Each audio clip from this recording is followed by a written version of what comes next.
Welcome to MiConvert. In this tutorial, I will show you how to convert loss files to 3DM format, completely free and online.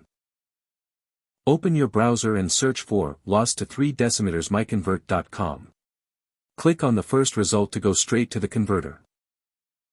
You are now on the loss to 3DM converter page. The interface is clean and easy to use.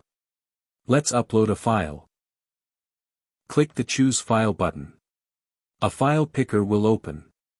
Select the loss file you want to convert, then click Open. Your file is loaded and ready. You can see the file name, size, and destination format. Click Convert now to start the conversion. The conversion is in progress. You can see the progress bar moving. This usually takes just a few seconds. Done. Your file has been successfully converted.